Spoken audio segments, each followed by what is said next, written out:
Welcome to Everyday Martial Artist, a weekly podcast where you'll join me, Brian Doucette, as I interview a different martial artist each episode and hear their story. Some guests you may have heard of, and some you probably haven't. Be sure to subscribe where all your favorite podcasts are available. Also visit our website at everydaymartialartist.com. If you're listening for a specific interview, I sure hope you'll stay and check out the other episodes.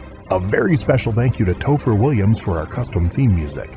And now, the newest episode of Everyday Martial Artist.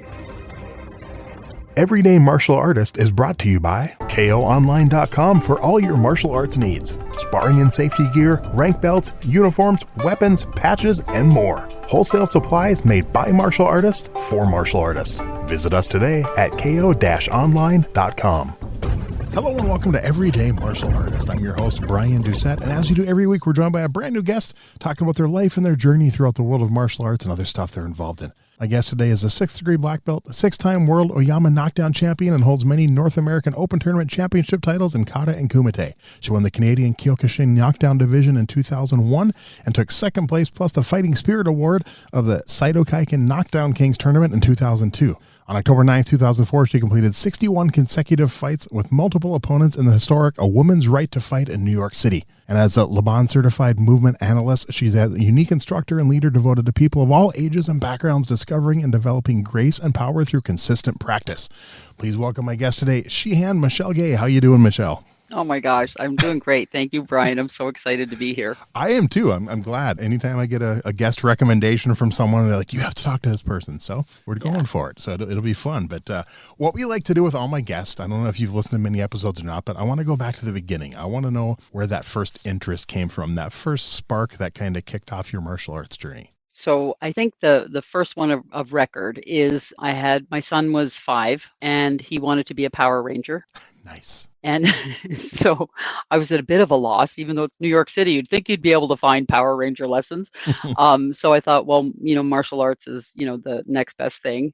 And so I registered him for a Taekwondo class, and I decided was completing a dance, sort of a decade as a dancer, and was looking for something else. And so I thought, oh boy, maybe this will be good for me too. So I signed up him, my son, my former husband, and I, the 3 of us. And then my daughter, who was too young at the time, she would come along to class, but she had to get a little older before she could join. Wow. But essentially our whole family joined. Okay, so not till your adulthood. So as a childhood, do you remember was there any interest at all? Were you into the martial arts movies, or just nothing until you were an adult? No. I remember once I tried on a friend of mine's boyfriend's judo gi. Nice. And we took some pictures of me jumping off of a fence in the middle of a field, but that was it. That's great. I love it. Do you still have those pictures? I don't. I wish I did. She might have one of them. You should get them and put them on your website. That'd be kind of cool. Yes. Yeah, for sure. So do you remember what that first style was? Yeah, it was Taekwondo and Hapkido. And do you remember what system of Taekwondo? Was it like WTF? Was it, a specific Kwan, like Sung Wukong? Yeah, I don't. Okay. I would get the letters wrong. I know there were 2. There was WTF and there was something else, and we were one of them. And I'm sorry, that's as specific as I can be. No worries. No. So what do you remember about maybe some of the first few classes? Because obviously you started. What made you stick with it? Yeah, well, I remember my first class. Master Han was the chief instructor. It was his dojo, and it was a very small dojo early on in its career. And he threw me to the mat, and I was blown away by the compassion that was in that movement. Like, he threw me effectively, I hit the mat, but there was also all this compassion and care about how I was during that experience. And I'd never, ever experienced those 2 things happening at the same time. I grew up in a household where corporal punishment was, the way, and it was, done in anger. And so to have those 2 things happen, I was struck by that. And then I think maybe my 2nd or 3rd class, he had a visiting black belt who performed a kata for us. And I think it was Kanku. I don't know if you're aware of that particular kata, but it has this opening where the arms circle and come up to a like a diamond shape, and the person looks through the diamond shape, and then it breaks and comes down by their sides again. Anyway, Mm-hmm. that movement, I was like, oh, the beauty of it, the stillness of it, even though it was moving. Like, again, I think there's kind of a paradox that I've been drawn to from the beginning. Wow, that's kind of cool.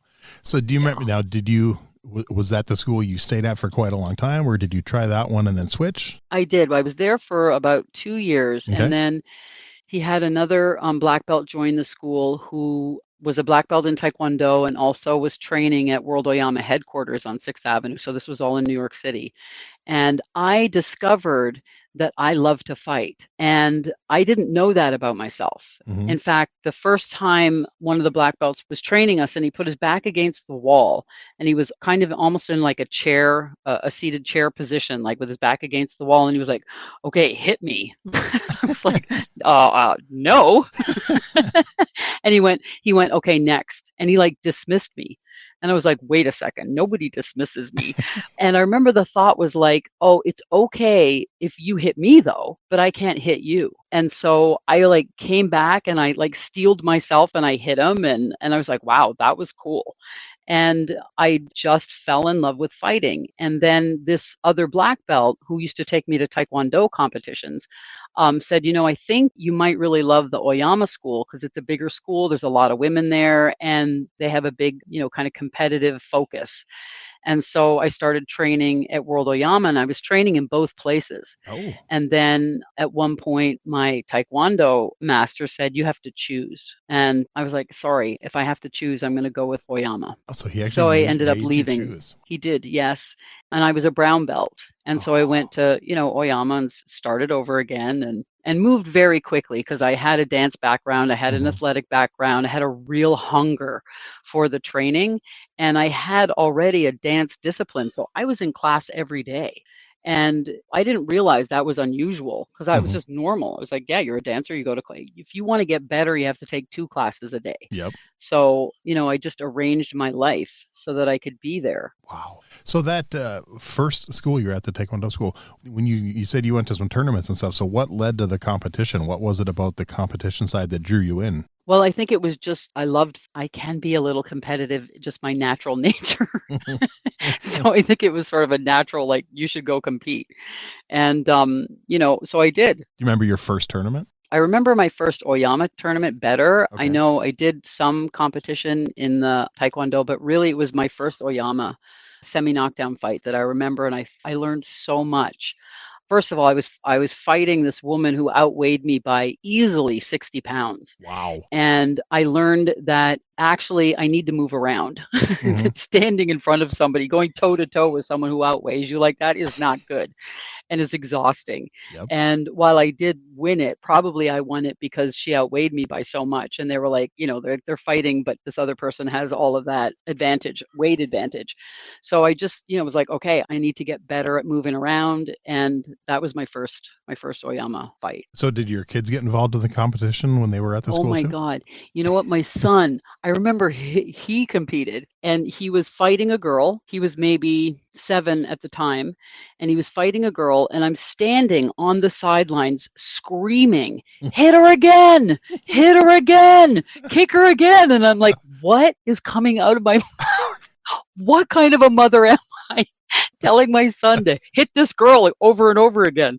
So anyway, yeah, so he did go to a couple of competitions, and he didn't really take to it like my daughter did. So, and she would stand, when we were at the Taekwondo school, she would stand, my kids were playing Mortal Kombat at the time. Well, my son was.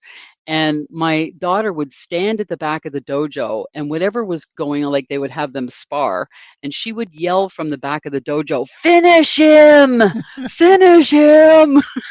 Nice. I was like, okay, well, this might be a good fit for her. So did they stick with it then?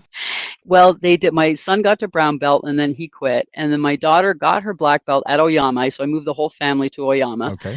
And then she stopped training when she was about 13 years old, and then went to college, not when she was 13, but like stopped during high school. And then when she came back, I think her first year of college, she came back. By then I had my own dojo. So she came to help. I essentially hired her, and she Nice. started training again and really fell in love with karate for herself. That's cool. So what was more nerve-wracking, competing yourself or watching your kids compete? Oh, it's always watching somebody. Always. Yeah. Always. Yeah. I've had, I think, Still my own one or students two when I guests watch say it them. was themselves. That's why I was curious. Oh, wow. Yeah, no. And when I have my own students compete, it's like it's hard. It's hard to watch them. Yeah. That's good.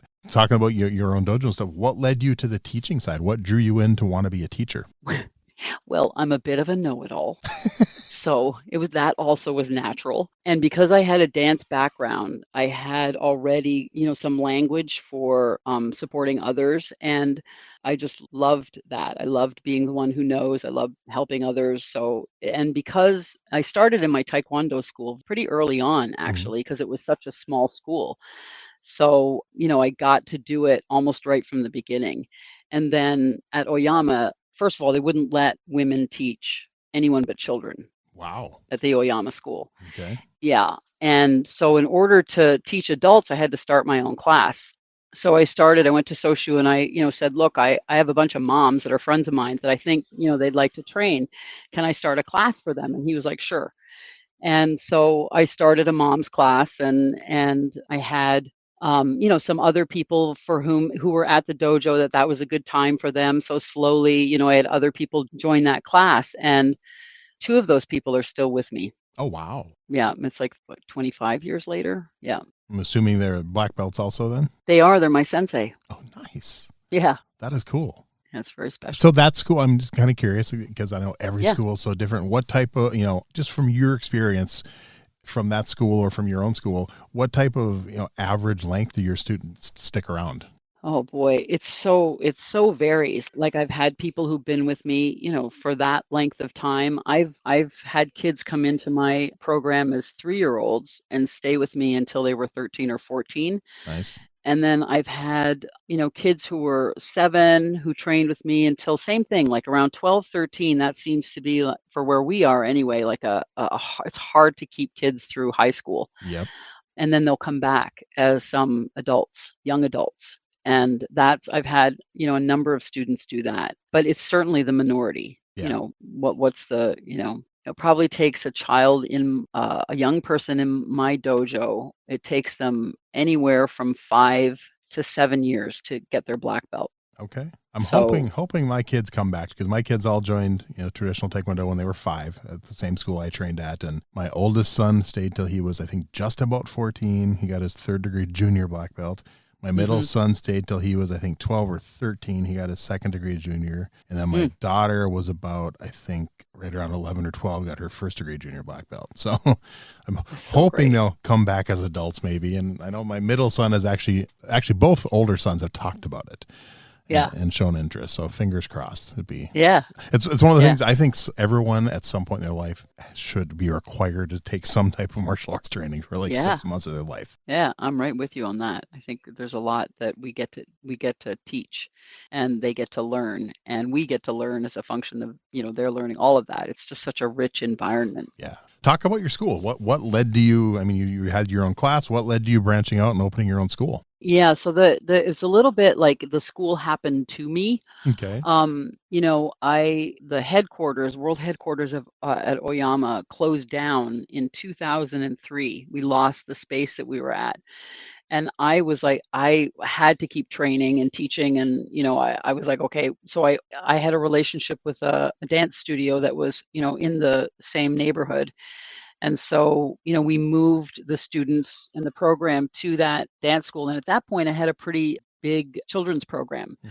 And so, we were there for 2 years, and I kept like just looking for like, let's find a space that's our own dojo. And at that time, there was myself and 3 other sensei, actually 3 senseis and 1 Shihan. It's like a card game. And the 4 of us sort of, as a group ran the dojo. And then when we found this space on 18th Street in 2005, I was like, let's move. And I had a group of women that that were good friends and very supportive of the martial arts. And some of them, had been training with me, and we would meet in this group called Women Who Move Mountains.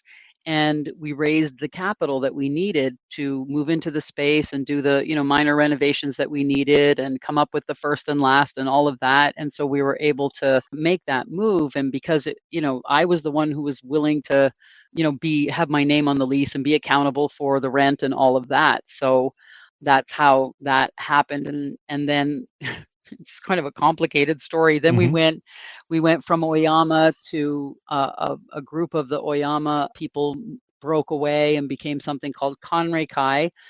And so we went with Kanrei Kai, and we were with Kanrei Kai for, I think, 2 years. And then I really, with my training as a movement analyst, I really discovered the benefit of full contact karate. And I discovered it for myself, not like it wasn't already there and people weren't talking about it, but I discovered it for myself. Like, wow, this is actually healthy. Contact is healthy. And what we're providing for young people, and particularly for, I'm going to say boys, is that opportunity to, I'm going to, this is not a technical term, but get their yayas out. Mm-hmm. And, my experience of the educational system is a very yin experience, very suited for many girls, not all. And I don't mean to, make it so black or white. I know it's more nuanced than that, but just kind of in broad strokes. And that, those individuals, and particularly boys, not limited to boys, but particularly who need to move, who need to bump up against each other, who need to like stretch the, get their yayas out in a very physical way. And I was like, this has to exist for them. And then so that's just a big part of my purpose, is having that environment be available. That's not necessarily an academic or cerebral environment or even an intellectual environment. No, it's just where you come to sweat and to, test your muscles and to get faster and get stronger and learn about structure and just develop yourself in, all the ways you do, your leadership even. And that's certainly not limited to boys. We're big into leadership in our school, Okay. and that practicing martial arts actually builds good leadership Wow. skills. Okay. So have you been at the same location now then since you moved there? We were in that location for 17 years, and then when COVID hit, Wow. we at the timing of it, our lease was up, it was expired, so we went month to month. And the commercial real estate in Manhattan softened to the point where we could actually stay in the neighborhood we were in, which was important because we were servicing a lot of, nearby schools. We were able to stay in the neighborhood and move to a better building, a nicer building, a better location on the second floor. And we were in that's where we are now, but we moved from the second floor to the first floor. Okay. So we have a first floor location on 15th Street between 5th and 6th Avenues in Manhattan, and it is a dream come true. Like, I never thought that would be possible. That's cool. That's really cool. So think back to the first time you helped teach a class or the first time you had your own class to now, over, 20 some years. What do you think has changed the most about your teaching style? Well, I think that I'm soft, like I'm a softer human being.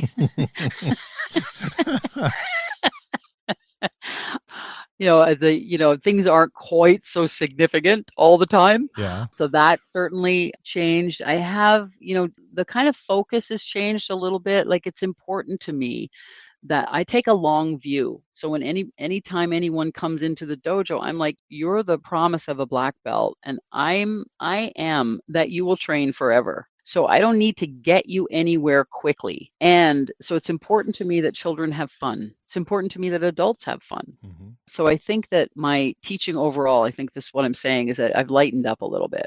Okay. And and then also, what's important.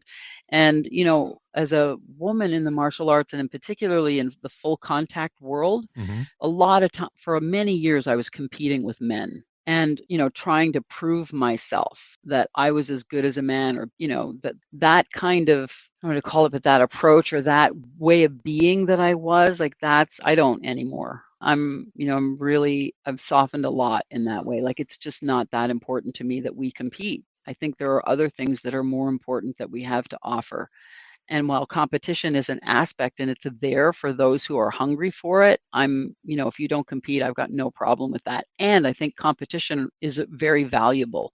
I think it teaches us a lot. Mm-hmm. So speaking of competition, talk about the women's right to fight, 61 consecutive fights. Is that something like connected to like the 100-man Kumite? Is it just a different version of that? Yes. No. I set out to do the 100-man Kumite. Oh, okay. And, but I didn't want to do it I wanted to do it in celebration of women. Mm-hmm. Because I think the automatic view of the kind of woman who does full contact karate and maybe any kind of martial arts is that we're badass. I don't know. I'm going to say, sorry? Badass. We're badass. That's not quite the view. That's my view. It's more like we're not feminine. We're not feminine. We're not moms. We're not and I was like, no, we're doctors. We're lawyers. We're teachers. We're moms. We're like, there's a whole buffet smorgasbord of women who are participating in this and who love this. And so I wanted to really have us be seen. And at the same time, I was like, okay, I'm out to make a name for myself. This is a way I want to test myself. I want to challenge myself. And I know this is a traditional event, in the Kyokushin and Oyama legacy or lineage. So I wanted that challenge. Okay. So that's why I put it together. How long did that take, the 61 consecutive? I think it took an hour and a half. Oh, really? Yeah, I think it was an hour and a half. There were minute-and-a-half rounds, and I had to stop at one point because I was starting to cramp so badly. And, I had, I hope this isn't too much information. I know we can always edit it out, but I had a bad cold. I had my period, and I was producing the event. Oh, wow. And I didn't take care of myself and make sure that I was hydrated, the way I needed to be in order to complete that event. And at about 52, I was starting to really cramp up. So we stopped for about 10 minutes so that I could get hydrated. And then I got shoved back out there. And then if you watch the videos of the event, it's hard to watch actually, because it's like one of my arms, I couldn't extend it anymore. It was like just cramped shut. And I was like, my legs were giving out, and you see me like in the frame, and I go to fight somebody and then I drop right out of the frame. Like it's like, where did she go? Wow. So, it was a pretty brutal event. And I, wouldn't trade it for anything. It was at the same time just extraordinary, just really. And I really, I don't know, you go through something like that and you're not the same at the end of it. The same way in a black belt test. At least in our tradition, you come in one way, you leave, you have experienced a transformation. Right. You're not the same human being. That is very true. Yeah. I know you started in Taekwondo, you switched to Kyokushin. Have you done, I thought I read, you done some Iaido? Have you done any other Iaido, styles? yeah. I have a second degree, a Nidan belt in Iaido. Okay. And I practiced Tai Chi with Grandmaster Yu, who passed away, probably close to a decade ago. And I trained with him for about 6 years, and I learned so much about how the body works through that man. Like I learned but I learned a lot about karate, practicing Tai Chi with him. And I loved him and loved training with him. And that's cool. Yeah. Any other styles that you've dabbled in, or? Well, I'm currently a green belt in judo. Okay, cool. And I practice jujitsu as well. Okay. Brazilian jiu-jitsu. And, but I love judo. Okay. Love judo. Any other weapons training other than the Iaido, or is well, we have in our we have in our own style, we have, tonfa, nunchuck, sai, and bow. Okay. What's your favorite? And I love weapons. Yeah, tonfa is my favorite weapon. The last three that's mine too. And I think out of the last 5 people I've interviewed, like 2 of them have said tonfa. So that's cool. Yeah. I love the tonfa. And I am, the tonfa develops your fist and forearm. Mm-hmm. And so we train specifically for that, for what it provides. You use your hand in exactly the same way you do to make a punch. And so like that, to me, that crossover is amazing. Yeah. I think I bought my first pair of tonfa when I was middle school or high school. Yeah, I've told this Wow. to so many people. We had a local sporting goods store in my hometown of Minnesota. I remember going in there as the 10 and 11-year-old, buying throwing stars, throwing knives, nunchucks. They were selling them to kids. And I bought my The good first. old days. The good old days. I still have my first set of sais I got from them, my Wow. first throwing star I got from them, and I think my first pair of nunchucks I got from them. So, but yeah, I think I got the Tonfa when I think it was in middle school. That was I was like 13 or 14 when I got those. Yeah, I still have the same pair, a Tonfa, my nice black solid pair, and still train with them when I can. So that's cool. Then do you have wooden nunchuck? Yes, I have. Of course. I think all mine are wooden. Yeah. I only have about four or five pairs. I got plus some practice ones that I use with my kids, the foam ones. But I have, I think, 2 or 3 wooden ones with the rope, and then I have one that's wooden with chain with the ball bearing swivel. Oh my God! Wow. Those another one I got from that sporting goods store when I was 10. So those I've had for a long time. But yeah, authentic wooden ones. Yeah. And I've actually looked into a few, like the people who actually make wooden weapons. They make kabuto, they make nunchucks, they make bow staff, and to try to get them on my show. And so far, no one has said yes. I'm hoping. Oh wow! I had one guy just said no. Like, okay, that's fine. Hey, free advertising for your business too, just to come talk about it. But because I've looked into some handmade ones, and they're definitely not cheap, but I wouldn't mind getting a few. Yeah, I'm interested now too. You have to share that information. I think I have I found at least 2 or 3 websites that the handmade kabuto weapons, and like I said, they're decently priced. They're just to throw $200 at a pair of nunchucks when I don't train as often as I wish I could. Probably not. My wife would probably not be happy. Yeah, exactly. So I was looking on your website. I wanted some of these other things that I'm reading about on here. Founder and creator of Self Offense. What exactly is that? Self Offense, yes. So self offense it's essentially proactive personal safety. And one of the ways that we open the workshop is we ask people, because people come expecting self-defense, even though we call it self-offense, and we do our best to explain it. If you're doing self-defense, what are you doing? You're fighting. Yeah. So you're under attack. That's what's happening. And so we're like, well, it's too late. We want to get out ahead of that so you never have to fight your way out of a situation.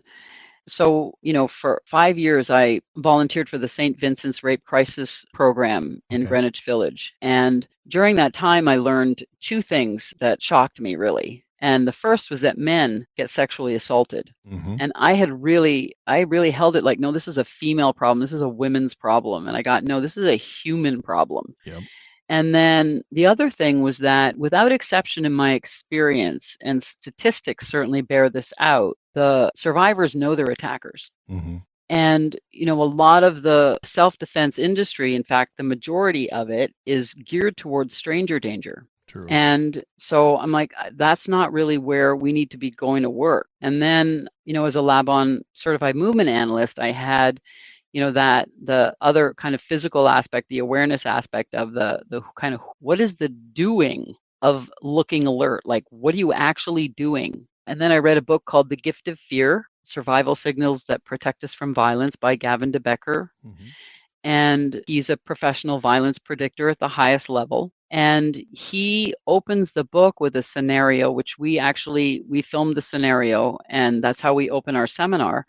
And it's essentially, starts with a conversation between this man who's helping this woman with her groceries, and then ends up with her being assaulted, brutally assaulted. And he dissects the conversation that they have, which is the most boring, inane, normal conversation. Like when you read it, you're like, are you kidding me? But he's like, no, there are distinctions happening here. And so I read that, and my experience with the St. Vincent's Rape Crisis Program, my Laban training, my martial arts training, I'm like, oh, we need to have workshops where people are actually interacting with this rather than just reading about it. And so I created the self-offense workshop, and this was in 2003. It's been through a number of iterations, had different names, and now it's been branded as self-offense.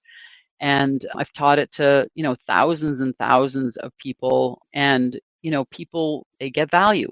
They get to really discover, how they can see trouble coming, how they can actually test for it so that they can keep themselves safe. Mm-hmm. That's kind of cool. Now, you mentioned a few times, being the movement analyst. So did that come before martial arts, or did that come after martial arts? it came after because I was teaching and I'm like, there's something going on here and I don't have language for it. Okay. And so a friend, recommended that, I check out the Laban program. And I went into the Laban program and I was like, okay, I'm going to study karate. I'm going to study what I do. And I was afraid that I was going to find out that it was really bad for you. I was like, oh no, it's violent. What are you doing that for? You should be doing yoga. And what I actually discovered was how brilliant a system it is, a practice it is, how it's from every angle. It's just so well thought through. That's kind of cool. So would you say that getting that certification has enhanced your martial arts? Yes. Okay. Yeah, absolutely. Absolutely. Because it's training in seeing what's happening. And then there's a language for it. So it's given me all these different ways in to coaching people. And some people respond to space and some people respond to imagery and other people respond to, no, I'm going to give you like a functional correction here. Mm-hmm. And then, it's really been probably the best tool Nice. that I've found for teaching movement, any movement. So I know you've been on other podcasts and stuff too, and you sound like me, like you like staying extremely, extremely busy. Any thoughts of ever starting your own podcast? My daughter and I talk about it because we're posting on Instagram all the time with self-offense Cool. and I know she talks about, like, I'm going to start a podcast, but it seems like there's just so many people out there doing a good job already. There are a lot, but what's funny is when you look at the stats, I mean, out of like almost 5 million podcasts that have launched, there's only, I think, less than 500,000 that are actually active. Oh, wow. Average podcast goes to about 7 episodes. A lot of people are like, oh, I'm gonna start a podcast, and they don't realize what it takes and how much work it is. And I mean, it's kind of like getting a black belt. Exactly. Yeah. I mean, like I said, luckily I worked in radio for decades before I started a podcast, so I knew what I was getting into. I've launched 3 podcasts. One of them went to about 60 episodes. The other 2 are both over 200 now. Wow. So, well, and you have such a good voice, Brian. Thank you. I appreciate you that. You really do. I'm like, oh my God, what a voice. Yeah. Like I tell a lot of my guests, my average interview on here is about an hour, and I spend about 4 to 5 hours editing that and getting it ready before I launch it. So it's definitely a time consuming thing. And I've had a few people like contact me and say, hey, help me launch a podcast. And then I'll sit down and have a long conversation. And a few of them, when they're done, I'm like, yeah, no, that's too much work. Yeah.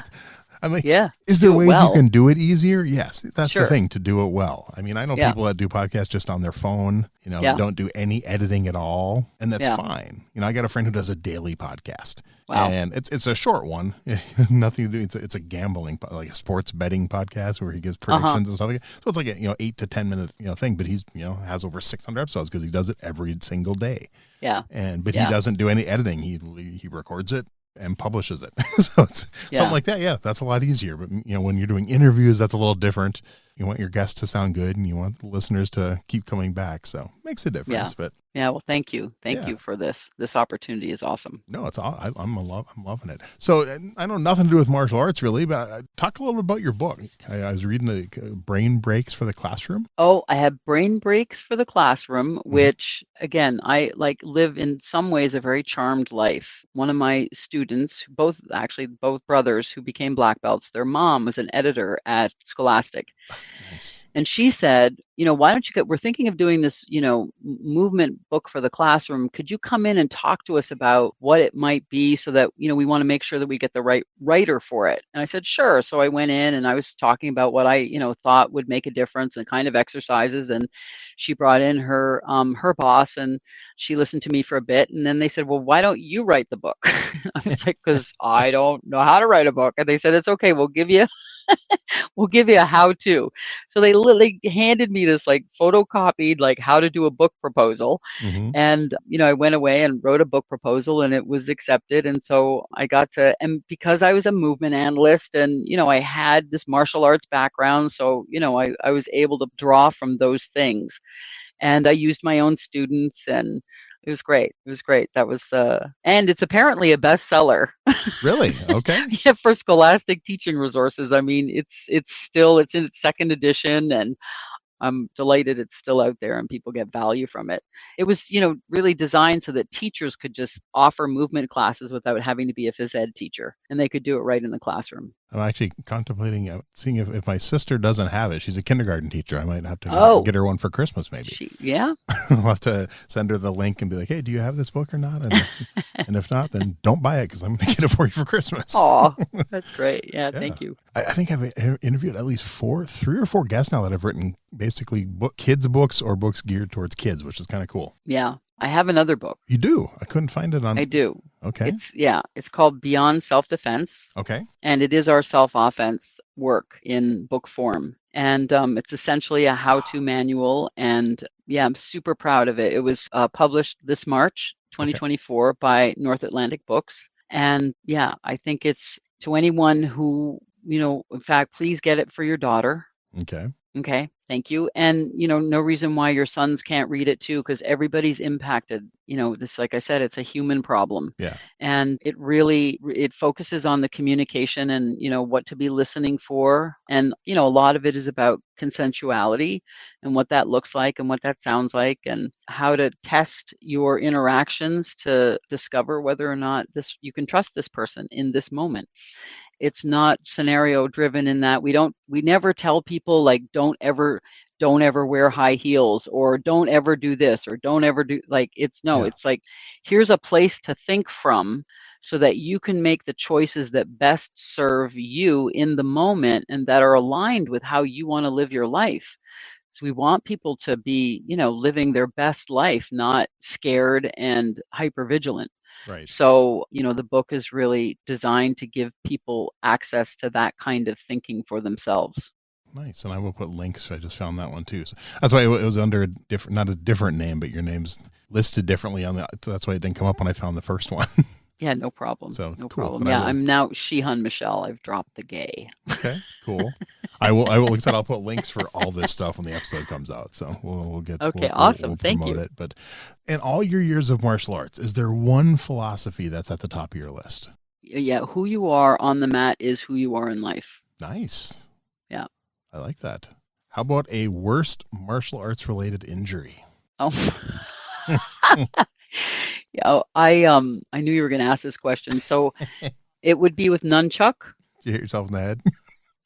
Yes. Okay. And it was my first class, and I was at Oyama. And it was an afternoon class, and I'm using wooden nunchuck, and I'm standing in front of the mirror, and I've got the nunchuck by my side, and I'm swinging 1, 2 over my shoulder. Mm-hmm. And then pull with the left arm, 1, 2 over your shoulder, pull with the right arm, like back and forth and back and forth. And I'm looking at myself in the mirror and I'm thinking to myself, I'm really good at this. And then the thing went right into the center of my forehead. Ow. And I put my hand up to my forehead and I looked at the sensei and he went, uh-oh. And there was blood, like I was gushing with blood. Dang. And I took 15 stitches. Wow. All the way down to you could see the white of my skull. Holy crap. They don't call them weapons for nothing. Dang. So I went over to St. Vincent's and had to spell nunchuck for the nurse. Got stitches. Thank goodness there was a good plastic surgeon there. So that was I've got 2. Can I share 2? Absolutely. So my second, and I'll skip the whole story, but it ended up, I was in EI, and I had been practicing with a Shinken for about a year. Mm-hmm. And I knew when I started practicing with the Shinken that it was going to take a little while before I would hurt myself because you're so careful in the beginning. Yeah. But I ended up in the New York downtown emergency room having sliced off. I was in full Hakama gear. Went straight from the dojo to the ER by taxi and then by police car. Oh. And I'd sliced off a piece of my thumb. Oh. And that took however many stitches it took. I was so embarrassed. But they said, we can't write on the report that you injured yourself with a sword because then we'll have to call the police and it'll be a police report. So we're just going to write down that you did this with a chainsaw. Wow. I was like, okay, because that wouldn't raise any concerns in the middle of New York City. But okay. Wow. Yeah. I think you definitely win the prize. Oh my God. It was something. Sliced it just like a hot dog. Just went flying. It's like, oh dear. Yeah, I actually can't believe, thinking back, I mean, I've been using nunchucks for almost 40 years, and I actually can't believe I've never injured myself with them. Okay. I don't know if I just been lucky. But the thing is, I know so many other people who have. Humble. Yeah. You were humble. That's what it was. And I remember like before like foam nunchucks were a thing, I remember walking into my instructor's kids class and he was teaching me nunchucks and they're all wearing the padded headgear. Yes, that's what I did. Yep. They were like, you can't train unless you put on headgear from now on. So I was the only one with a red hat. Wow. In the weapons class. The worst I heard of nunchucks, and it wasn't an injury. I was using them in the common area of my college dorm my freshman year. No one else was there, and I'm just out there. I'm going fast, whipping them back and forth. And I didn't realize I had had those nunchucks for probably 7-8 years at the time. And the rope broke right as it was going over my shoulder. Oh, man. And I broke the window in the lounge. Oh, man. I'm just no one's here. I'm going to go hide. Yeah. Get out of here. Like, exit stage left. Because I probably shouldn't have had nunchucks in a college dorm, so I didn't want to tell them what happened. Exactly. A lot to explain there. Exactly. Yeah. Maybe with a knife one time. I remember cutting my hand with a knife one time and doing some training. But other than that, most of mine have been sprained ankles, broken toes, things like that. But yeah, those things I've had too. Yeah, definitely. I think everyone. Yeah, exactly. If you don't break or sprain something, you're not a martial artist. Come on. You're not, exactly. You're not really trying. That's right. So then obviously you full contact fighter for a long time. So what are your thoughts on something like MMA and the UFC? Is that something you're a fan of? It's not really my cup of tea. Okay. And I've got, it serves whatever purpose that it serves. But here's the thing, I'm going to say this, and I know it's going to annoy a lot of people. I don't think of that as martial arts. Mm-hmm. I think they're fighting systems. They extrapolate the fighting aspect of a martial art, and then they go to work on that. But I wouldn't call that a martial art. And I think mixed martial arts is a misnomer. Yeah, I've heard it referred to as martial sport, and I can that makes more sense. Yeah, I could get with that for sure. No, that makes sense. So I have some fun questions we use to wrap up the show. And this one, I know you said it wasn't really your cup of tea, but let's say you decided you were going to step into the octagon. What music is playing as you're walking in? What's your walk-up song going to be? Oh my God, I was prepared for this. Burning Down the House by Talking Heads. Awesome. Or Mary J. Blige's Family Affair. Okay. Anything that gets me up on the dance floor. Nice. I love Burning Down the House. I'm an 80s kid, me too. So that's awesome. All right. Now, who are 3, 4, 5 names you would put on your personal Mount Rushmore of martial arts? Okay, so I have 4. Okay. I have 4. Okay. So for sure, Soshu. Okay. Yeah, for sure, Soshu, Shigeru Oyama. And then his son, Shihan Ted. And then my mentor and someone if you're looking for referrals, I would absolutely recommend that you speak to him. He's a giant in the martial arts. His name is Shihan Jean Dunn. Okay. And Parker Sensei, who was my EI instructor, and I think she's a Hachi Dan now in EI. And I want you to know, as a woman, that's practically freaking impossible. Really? And her integrity in practice and her heart, she's formidable. And then I just thought of a 5th, so I'm glad you said 4 or 5, but Master Yu, for sure, Master Yu. Yeah. That would be my personal Mount Rushmore. I like it. Yeah, me too, actually. Glad you made me do that. See, I'm waiting for one of my guests to actually design it and send it back to me. Yes. Like an actual. I love that.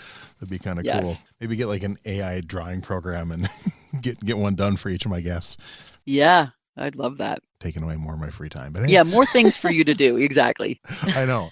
See, and I also started writing a book a few months ago, and I worked on it a couple of days ago. It was the first time I worked on it in like 6 weeks, because I was like, I need to focus. I shouldn't have started it because I don't have any free time, but I actually sat down and wrote like 2 more pages. Good for you. I think I'm like good for you. 15 pages in after like 3 months. Good for you. Yeah, keep going. It takes something. It really takes something. It's such a worthy endeavor. And I have no doubt that you have so much to contribute that the world would love to hear. So I hope so. Hopefully my memory is what I think it is. And I interviewed like New York Times bestselling authors. I mean, I interviewed people who are like, literally that's their full-time job is authors. That's all they do is write books. And I do like a book a year. I'm like, really?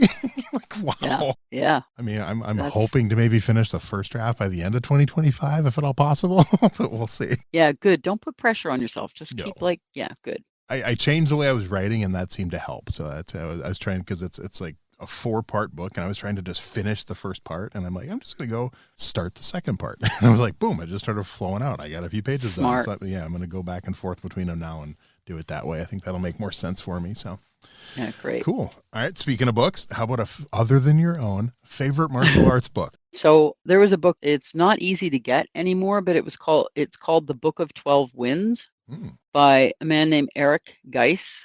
I hope I'm getting his name right. I'm pretty sure that's it. And he was an Aikido practitioner. And I read this book when I was, in my early training at Oyama, and it really made a difference for me. It's philosophical. It's got like kind of the context of martial arts that was very inspiring. And so I would recommend that. And I would recommend In the Dojo by Dave Lowry. In fact, anything written by Dave Lowry. Okay. I think he's a very smart, educated take on, in particular, karate, aikido, and iaido, or the sword practices. Yeah. Okay. Cool. I'll have to check both of those out. Add them to my list. Great. That's the other thing. I got to start reading again too, because I just don't. Oh my to read gosh! anymore. Don't we all? Except I fall asleep after about 5 minutes. But I know you mentioned your kids were into Mortal Kombat when they were younger, so I don't know if you've ever done that. But do you have a favorite martial arts video game? I don't, but I did. Mortal Kombat was the game that Mortal Kombat and Tekken were the games that my kids played. And sometimes I would, pick up a controller and try and do something with it. But yeah, it didn't stick for me. That's okay. It's about 50-50 with my guests. So yeah, a lot of them don't get answers. So, all right. Yeah. How about a favorite martial arts TV show? Well, as a kid, I grew up with, was it Kung Fu with David Carradine? Yep. Yeah. Yeah. Okay. And in fact, I play a game with my littles called where we snatch the pebble. Nice. From my hand. Yeah. I love that. Yeah. I loved that TV show. And of course I loved, I know this isn't strictly martial arts, but I used to love the Pink Panther movies where Kato would, I love those. Cool. And then, for movies, for sure, it's John Wick, the John Wick series. Really? Gladiator, Last Samurai. I love those are my... See, I got to give people crap. Whenever people mention Gladiator, I like messing with them because Gladiator is one of my all-time favorite movies, but... Mine too. Not the one most people are thinking of. Mine is the Brian Dennehy boxing movie from 1992 with Cuba Gooding Jr. and James Marshall. It's such a good movie. Oh.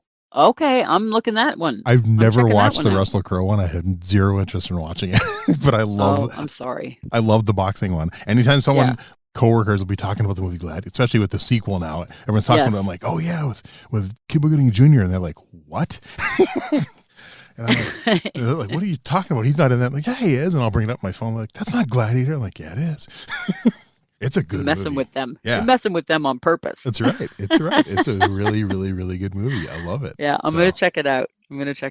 And John Wick, you'll have to, by the time your interview comes out, this one will already be out. It comes out in my first week of January. It's my 200th episode. But my guest on that show is a gentleman named Mark Dacascos, who was in John Wick 3. Oh. So... And also the movie Only the Strong, if you saw that one in the early 90s. No. And he was also on, he starred in Iron Chef America, and he was also on Dancing with the Stars. Oh, wow. So he sounds like a very talented athlete. Yes. Yeah. Martial artist, yeah. His dad was Al Dacascos, the founder of One Hop Kundo. Oh. So, yeah. He So grew literally born into it. Stuff. Yeah. But, it was a fun interview. All right. How about now, any movie you've ever seen, favorite movie fight scene? I think it is from Gladiator. Okay. And there's a scene where it's like early on when they're in Rome and the gates open and the Russell Crowe character is like shouting commands to if we don't stick together, we're going to die. And so like how he gets them, of course this is the movies, right? Right. But how he gets them all to work together. And, and then of course they win. I love that scene. I love it. And I'm a kind of person who looks through my fingers when there's, any kind of gore. I have no stomach for it, but I love that scene. That's funny. I used to judge MMA. I did it for over a decade, local MMA fights. And I remember one time the lady next to me who was actually worked on the commission. So, she was there. She was at every MMA event in the state. And I remember one time there was one that was particularly bloody. They were beating the crap out of each other. And I look over and she's hiding behind her fingers. I'm yeah, I know. It's you're on the friggin' MMA commission. And she's like, I can't watch that. I'm like, okay. Yeah. So yeah, I get that. It's kind of funny. Yeah. So It's a little incongruent. as far as movies, it's something I've only had a few Kyokushin people on my show, but has there ever been a good movie that yes. demonstrates Yes. Kyokushin? Yes. This is the other one. It's called Fighter in the Wind. Oh, I love that and it's movie. loosely loosely based on Masoyama. Yeah, the Korean it's movie. Great. I love that movie. You're my first guest that actually heard of that because I've mentioned that to many people, and they're like, "I've never heard of that one. I need to write it down." I love that movie. Yes. Yeah, I've had it. I've like shown it in my dojo. I need to just as order another copy because I had the DVD like when it came out 15, 20 years ago, and I borrowed it to someone and never got it back. So, well, I think we streamed it. oh really? I'll have to find it if it's streaming anywhere. That's cool. Such a good movie. I mean, I love that movie. I borrowed it to one friend and he brought it back the next day. I'm like, how was it? He goes, only watched 10 minutes. I hate subtitles. I'm like, are you serious? Oh, sorry. Dude, you're missing out on a lot of good movies if you don't watch it just because of subtitles. There's a lot of good movies out there. There really are. Yeah. Kind of wish they would have done, more like that. Yeah. I know there's some that were based, loosely, also more comedically loosely based on Masayama. You get like the Sonny Chiba karate bullfighter and stuff like that. But yeah, I would agree. And as far as I know, I've never studied Kyokushin myself, but from what I know about it, I think Fighter in the Wind is probably one of the better ones about it. So yes, I think so. That's cool. I think so. I would agree. Well, Michelle, before I let you go, is there anything I forgot to ask you, or you want to just be sure we get out there before we wrap it up? I do want to share something, Mm-hmm. and because if I look at my development as a human being and someone who is accountable for the development of others, I participated in transformational training, and it's called Landmark, and it made a profound difference in my ability to own my own dojo and to be here making a difference for others and to kind of own my own power.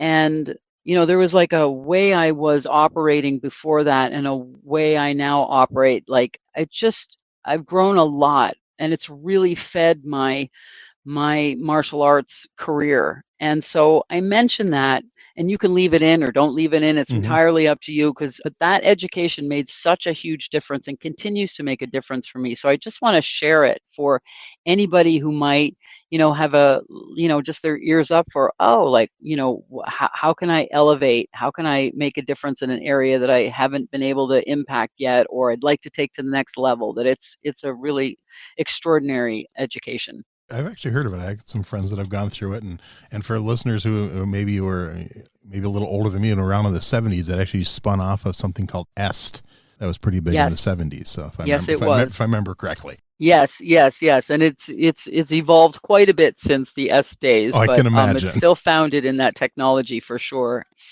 Anyway, that I would want to share that. Awesome. Cool. I lead seminars, so that's very much a part of my life as well. Okay, cool. Talking about that now, one last thing to throw in there. Now, do you do, like keynote speaking type thing? Do you only do seminars for specific? Do you travel to do seminars? I don't. I do. These are all online, so I can do them from here. But we lead seminars for self-offense. I would love to do more of that kind of, speaking. I did a TEDx. Oh, cool. In Denver. So a TEDx talk, and that was about self-offense. And I love speaking and those opportunities to, get the word out, so to speak. Cool. Well, if I can find the link for your TEDx, I will add that on there also. To many links I'll be sharing when your episode comes out. So that's good. Thank you for that. I just so appreciate it. Was it called Ending Sexual Assault? That's it. Found it. There we go. The link is going on there, so that'll be good. Awesome. Cool. Thank you. Well, Michelle, seriously, this has been so much fun. I knew very little about you when you were recommended. I'm so glad we got to do this, and I know we had to reschedule when I was sick and stuff, and I thank you for being patient with that, because I literally had no voice that day. It would not have done well. Problem. It would have been like Jack Nicholson interviewing me, probably, is how bad I sounded. So. But seriously, this has been so much fun, and I can't wait to get the episode. Oh, and to let you know, your episode should be out January 30th. Amazing. Yeah, I'm about six weeks ahead right now, which is a good place to be. Awesome. And I tried to reach, it was Deval Hamilton who mentioned me on your show. Yep. I did listen to his podcast, and cool. I tried to reach him just to thank him and for that shout out. And so I'm shouting back out to him. I don't know that it'll be included, but shout back out, at least that that definitely. He's just a dear human being.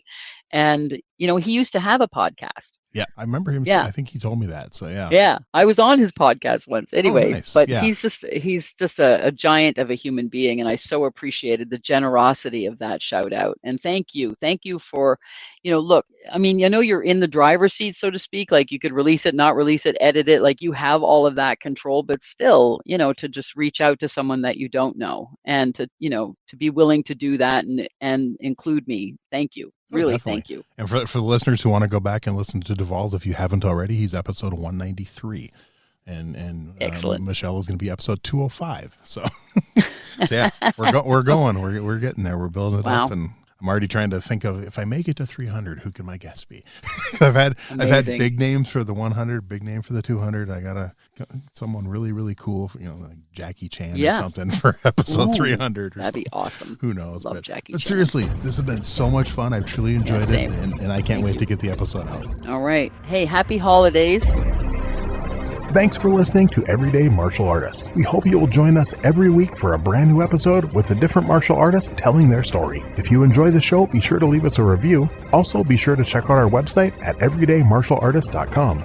There you can find all of our episodes and contact us to suggest guests and ask questions. Again, thanks for listening to Everyday Martial Artist, and we'll see you next week. This podcast is a production of Unfiltered Studios. If you would like to know more about joining Unfiltered Studios, please visit our website at unfpod.com for more information.